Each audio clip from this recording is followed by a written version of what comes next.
Scary Stories by Doom presents Not All Monsters. From Modern Tales of Terror, 9 short stories. Written by t.strange. Trigger warning! Not all monsters contain graphic depictions of violence. If you are sensitive to the above, please stop watching and pick another audiobook. Like and subscribe for more scary stories by Doom.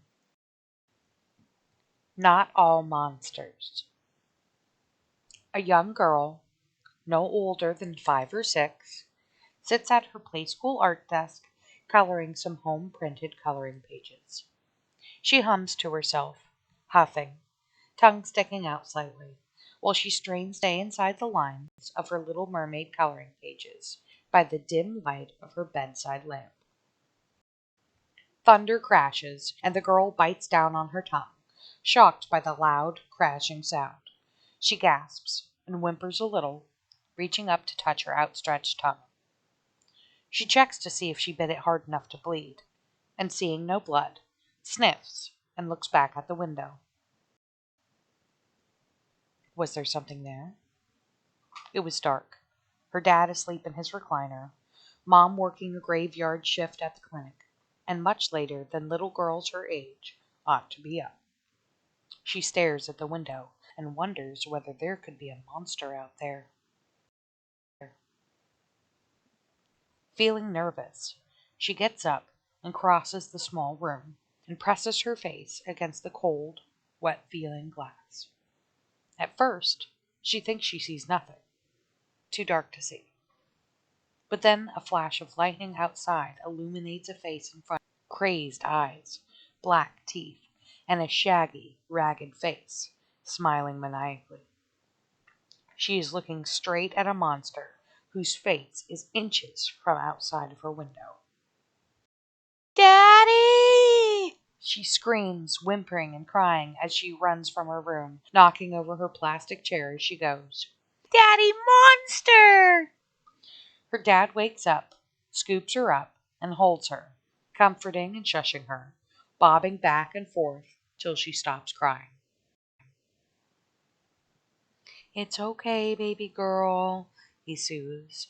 "No such thing as monsters. Just go to sleep."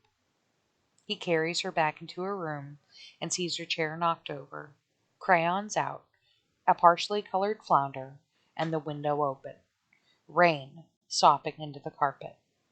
He briskly plops her on the bed before closing the window and chastising her for opening her window during a storm and being up so late in the first place.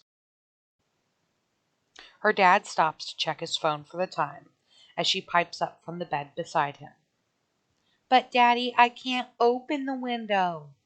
He chastises her again, ignoring her statement and not noticing the wet, adult-sized tracks leading from the window to the closet. It's around 7:30 a.m., and a woman pulls into the driveway of their lot. She climbs out of her car in the drizzling rain and tiredly jogs to the front door of the single-wide and fiddles with her keys. She opens the door, drops her keys, and shrieks, "Oh my God, David!" She runs to the recliner where her husband is dead, eyes open in terror, multiple stab wounds in his chest, neck, and arms. He's duct taped to the recliner and bruised about the face and hands. "My baby!" The woman gasps, remembering her child, and runs to her daughter's bedroom. One plastic play-school chair is knocked over. The window is wide open, and her daughter is nowhere to be seen. Blood is pooled on the bed, leaving a large peace sign on the comforter, filled with a deep, dark stain. She sees her daughter's coloring on the play-school table and sobs. She shakingly pulls out her phone to dial 911, hiccuping through tears.